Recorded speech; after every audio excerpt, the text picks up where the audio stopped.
Amo el canto del cenzontle, pájaro de 400 voces. ¿Y ahora por qué tan billetudo, Memo?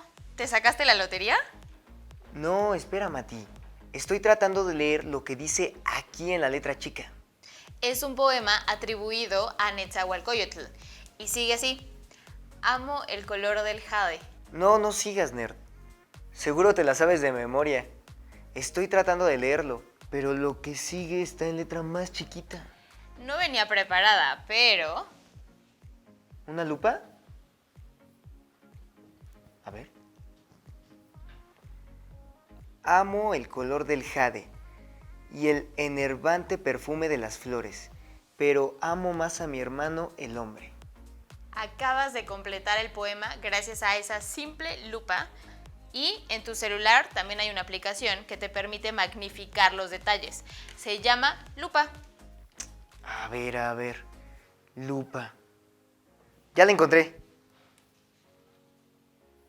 Que la esclavitud se proscriba para siempre y lo mismo la distinción de castas, quedando todos iguales y solo distinguirá a un americano de otro el vicio y la virtud. Esta frase es de Morelos. ¿No te parece increíble todo lo que se puede descubrir con esta simple función? El mundo se transforma en otra cosa cuando lo miras de cerca.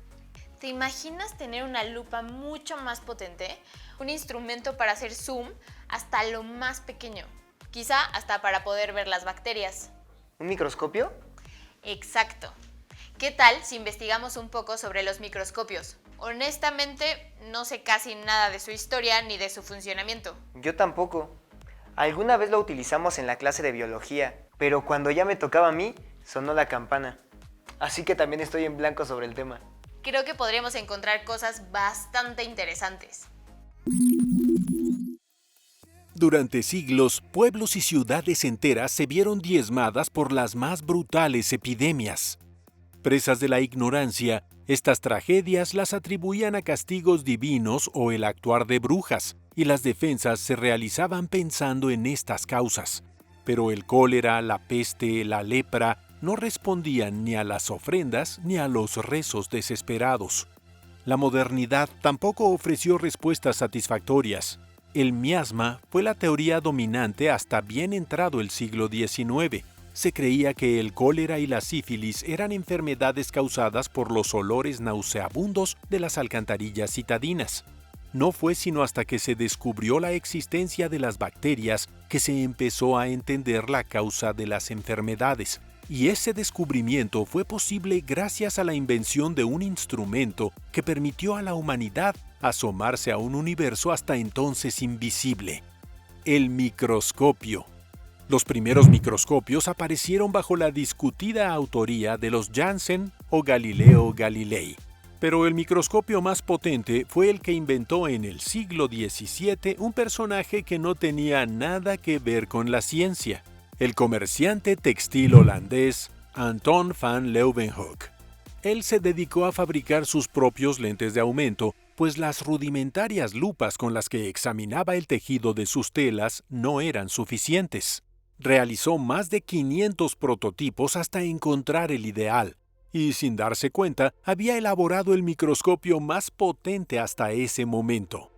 Van Leeuwenhoek envió numerosas cartas a la Royal Society en Londres con descripciones muy detalladas. En el agua de lluvia dijo haber encontrado criaturas vivientes muy pequeñas. En las algas otras tantas, e incluso describió el hallazgo de animales diminutos viviendo en el interior de su boca. Sin saberlo, Leeuwenhoek fue el primero en describir células y bacterias, a las que llamó animalejos. Pero los científicos leían sus cartas con extrañeza e incredulidad. En el mismo siglo, el científico inglés Robert Hooke diseñó y construyó un microscopio más práctico que no se diferencia mucho a los que seguimos usando, cuya potencia iba de 20 a 30 aumentos, mientras que el de Leeuwenhoek, con una lente única, podía aumentar hasta 260 veces la realidad, 10 veces más potente que el del inglés. Robert Hooke publicó su libro Micrographia, un compilado de extraordinarios dibujos basados en las observaciones que él mismo había hecho con su microscopio. pulgas, ojos de mosca, detalles de plantas. Sus ilustraciones impactaron al público y la comunidad científica recibió la obra con entusiasmo. Se podía mirar la naturaleza a un nivel hasta entonces inimaginado. De hecho, Hooke acuñó un neologismo definitivo. Miró los poros de un corcho y le recordaron a las celdas de los monjes, cells en inglés. En español esto sería traducido como célula, del latín cellula, que significa celdilla, diminuto de celda. Tardaría casi 2 siglos en identificar cuál era la relación entre todos esos descubrimientos y las mortales enfermedades del mundo, pero los cimientos ya estaban colocados. Las ventanas al universo de los microorganismos se abrieron para siempre. ¿Te imaginas tantos siglos en la completa oscuridad? Y sería un comerciante, eso sí, con una gran curiosidad, el que haría la mayor contribución al revelar los secretos de ese mundo tan chiquito. No fue el único. Como dice la cápsula, los Janssen, padre e hijo, inventaron un microscopio compuesto un siglo antes. Ellos provenían de una familia de fabricantes de lentes. En una de esas se les ocurrió colocar 2 lentes en los extremos de un tubo. Y vaya sorpresa que se llevaron, cuando echaron un ojo y los objetos que estaban en el otro extremo se amplificaron. Su invento fue la versión inversa del telescopio de Galileo. ¡Claro! Pero el efecto de zoom no era tan extraordinario como el de los que se inventaron después. ¿Has visto el de Leeuwenhoek? Es una plaquita con un lente minúsculo en la parte superior. Para ver, tenía que poner su ojo prácticamente pegado a la ranura. Una cosita verdaderamente extraordinaria. A pesar de ser un microscopio simple, las imágenes que obtuvo eran muy claras y lo suficientemente amplificadas para poder apreciar detalles de todo tipo. Entidades invisibles hasta ese momento. Leeuwenhoek vio de todo, incluso identificó por primera vez los espermatozoides. Por más chistoso que suene, la gente de entonces no tenía idea sobre cómo nacían los bebés. Claro, tenían varias teorías al respecto, pero eran bastante desatinadas. En internet encontré una cita suya. Vi tantos y tan pequeños animalitos cuyo movimiento era tan rápido, tan variado, hacia arriba, hacia abajo, alrededor, que verlo era maravilloso. Seguro se sacó de onda, pero al ser una persona alejada del círculo intelectual, no cayó en concluir y adecuar sus descubrimientos a las locas teorías de entonces. Y no solo vio el esperma humano por primera vez, sino que descubrió las bacterias y las células sanguíneas.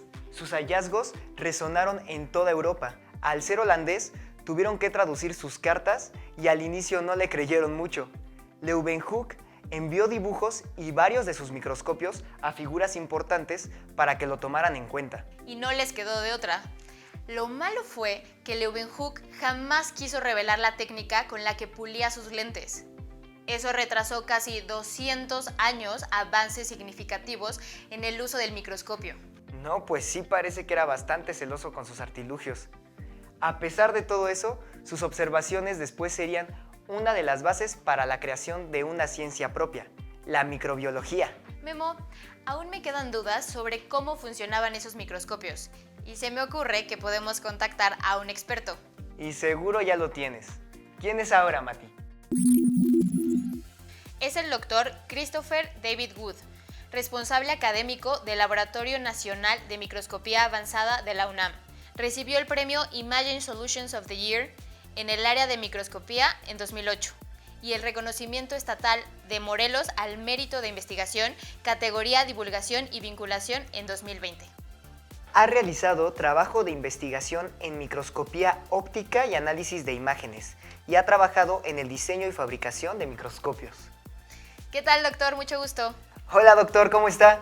Muy bien, gracias. Muy buenos días y gracias por me haber dado esa oportunidad de compartir mi pasión con ustedes. Es realmente un honor estar aquí hoy. ¿Cuál es la diferencia entre un microscopio simple y uno compuesto? Un microscopio simple tiene la forma de, es efectivamente una lupa. Una lupa es un microscopio simple, es una sola lente, un solo elemento de vidrio que genera un aumento cuando lo ponemos y lo usamos para observar objetos enfrente de nosotros. Un microscopio compuesto tiene otros elementos. Aquí tengo un ejemplo muy sencillo, familiar a algunos de ustedes, que tiene múltiples lentes. Entonces, primero tiene una lente aquí. Normalmente la muestra va en ese platina. Tiene una lente aquí y luego tiene otro lente en donde acercamos al ojo.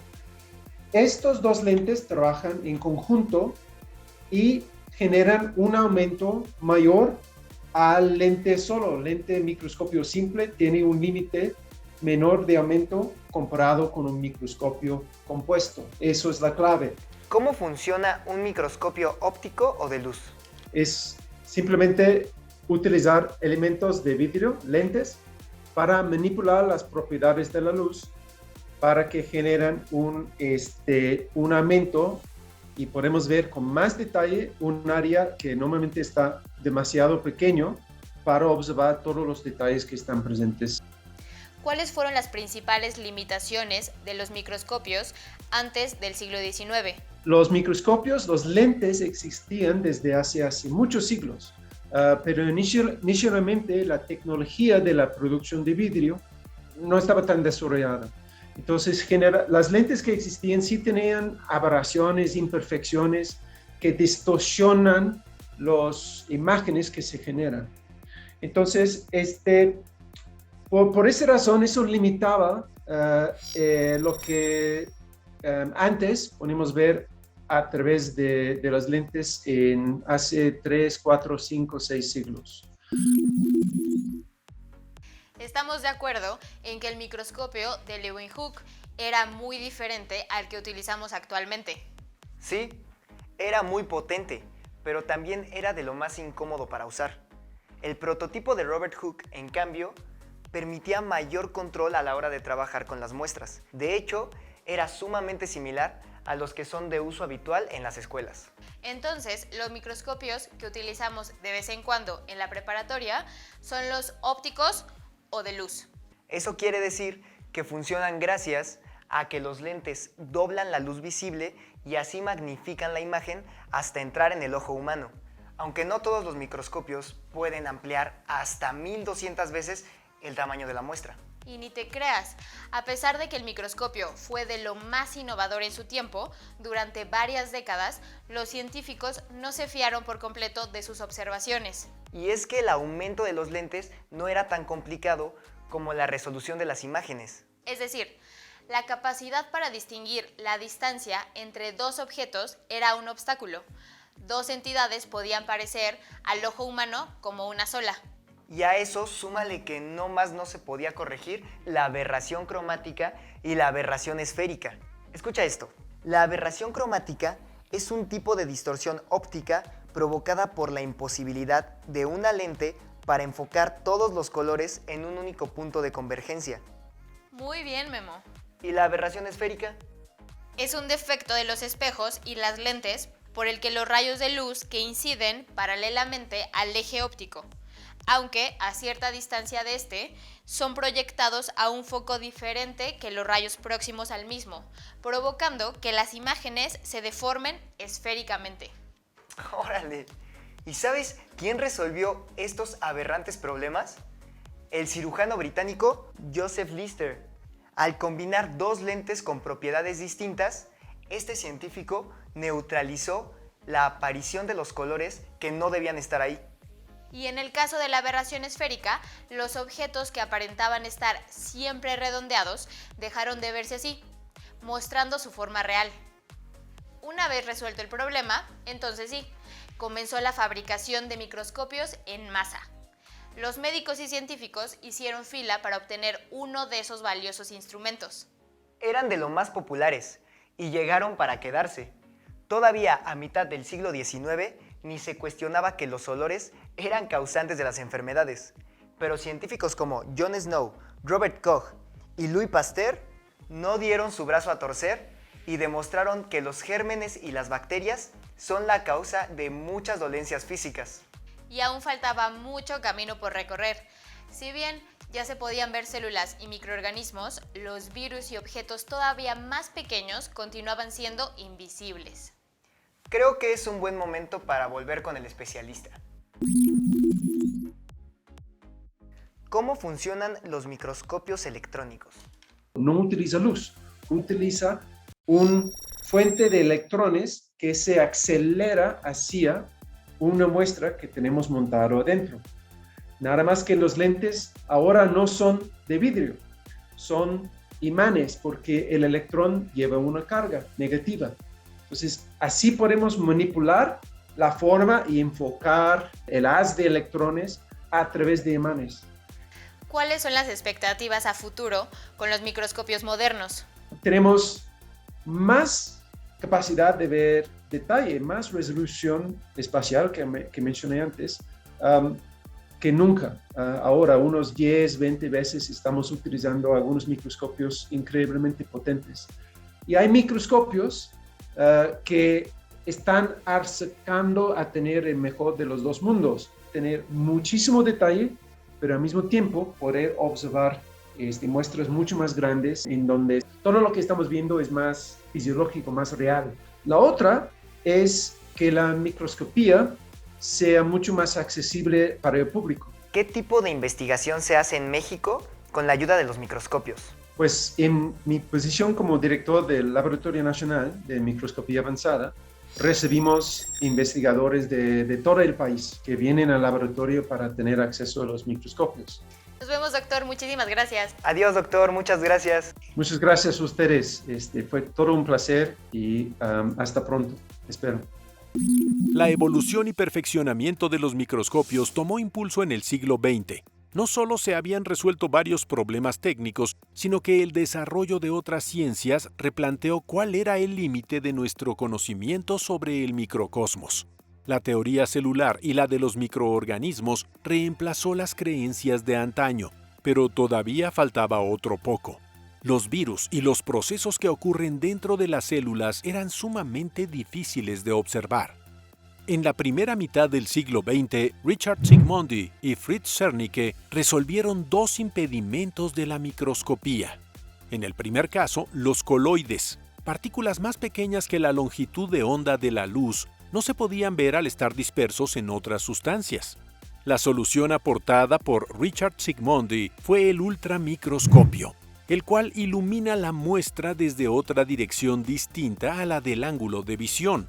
Por otro lado, Fritz Zernike ideó el microscopio de contraste de fases, capaz de observar células vivas sin necesidad de utilizar colorantes que pudieran dañar las muestras. Una de las innovaciones más revolucionarias sería la invención del microscopio electrónico. En 1931, Ernst Ruska y Max Knoll dejan a un lado la utilización de la luz y apuestan por otro tipo de partículas, los electrones. El microscopio electrónico de transmisión, o TEM por sus siglas en inglés, envía electrones para pasar a través de la muestra y así traducirla en una imagen.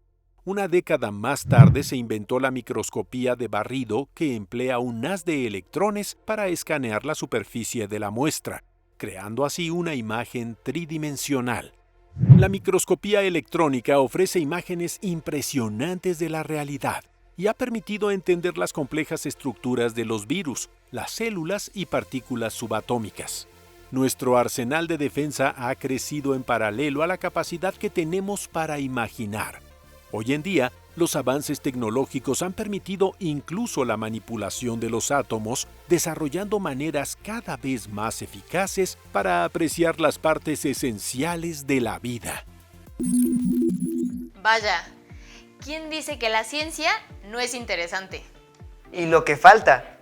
Me puse a investigar un poquito más del tema y descubrí que hay un montón de microscopios de los que no tenemos ni idea. La variedad es enorme y las aplicaciones en la biología también. Definitivamente es una herramienta indispensable para revelar lo invisible. De no haber existido el microscopio, no tendríamos idea sobre cómo funciona el mundo. Por ejemplo, las enfermedades. Ahorita más que nunca somos testigos de la necesidad de la microbiología. Ya no tenemos que hacer conjeturas divinas. Investigación científica trabaja por encontrar respuestas rápidas y eficaces. Y ni hay que ir tan lejos en el tiempo. Encontré que a mediados del siglo XIX, en Londres, no tenían manera de combatir los numerosos y mortales episodios de cólera. El héroe fue Jon Snow, que con la ayuda de su microscopio encontró que el agua que abastecía la ciudad estaba contaminada. Solo así se le puso fin a la epidemia. Unos años después, Pasteur, con su microscopio, también haría una aportación gigantesca. La vacuna contra la rabia fue la primera que se fabricó en un laboratorio. Luego llegarían más y más descubrimientos. Koch identificó los gérmenes causantes de la tifoidea, neumonía, gonorrea, sífilis y hasta se me acaba el aire si sigo diciendo nombres. Fue un siglo muy movido para los científicos. Otro buen ejemplo es el de Walter Fleming, que encontró la existencia de la división celular y por ende sus descubrimientos aclararían cómo se comporta el cáncer. Y los microscopios que salieron después nos ayudarían a tener un conocimiento más profundo sobre las infecciones, la inmunología y hasta la neurología. Cada microscopio tiene su área específica. Por ejemplo, el microscopio electrónico puede ampliar hasta 1.000.000 de veces una muestra, lo que permite ver la estructura molecular de los virus. Tiene limitaciones, eso sí. Por ejemplo, el de transmisión no puede analizar muestras vivas y el de barrido no tiene una muy buena resolución. Y por eso se sigue desarrollando la microscopía. Llenar esos huecos no es cosa fácil. No es fácil, pero tampoco imposible. El microscopio de Mesolens proporciona la facultad de observar el desarrollo embrionario de un ratón en tiempo real. Puede ver todo tipo de detalles, incluso las células de un tumor canceroso. En el 2014, científicos alemanes idearon una técnica conocida como microscopía de superresolución y es tan poderosa que permite ver las proteínas desarrollarse dentro de una célula. El potencial es enorme porque eso podría tener repercusiones en la lucha contra el Parkinson y el Alzheimer. Y va a sonar a ciencia ficción, pero hay microscopios que pueden ver dónde están los átomos, qué tipo de elementos son y hasta los enlaces atómicos que conforman las moléculas. Las posibilidades son infinitas. El mundo a escala nanométrica es asombroso y probablemente lo sea cada vez más conforme la microscopía evolucione. Y si te das cuenta, a pesar de que ahora los microscopios son tan avanzados y complejos, siguen incluyendo algunas características de los primeros modelos. El trabajo de los primeros inventores aún es visible. Sería buena idea saber más sobre todos esos genios, y de hecho encontré un libro sobre ello, Los cazadores de microbios, de Paul de Kruff. Es un libro de 1964 y retoma la vida de cada uno de los personajes que dieron lugar a la microbiología. Creo que lo he visto en la biblioteca. Vamos por él al rato. Se me hace muy curioso que muchos nunca supieron que sus descubrimientos serían cruciales para la educación, la investigación científica y por ende para la medicina moderna. Gracias a su fascinación por lo desconocido, hoy hasta es posible ver cómo los virus infectan el cuerpo. Si pueden estudiarlos, pueden desarrollar tratamientos innovadores. Lo cual en este momento es innegablemente decisivo para combatir la pandemia que estamos viviendo. El microscopio está en todas partes, desde la ciencia forense, el estudio de ecosistemas, la genética y, claro, las ciencias médicas. Y es que, como no, las bacterias están aquí desde hace mucho antes que nosotros. Es sorprendente que tardáramos tanto en hallarlas porque prácticamente determinan toda la vida en nuestro planeta. Leeuwenhoek ya lo decía. Entre todas las maravillas que he descubierto en la naturaleza, estas son las más maravillosas de todas. ¡Hasta la próxima!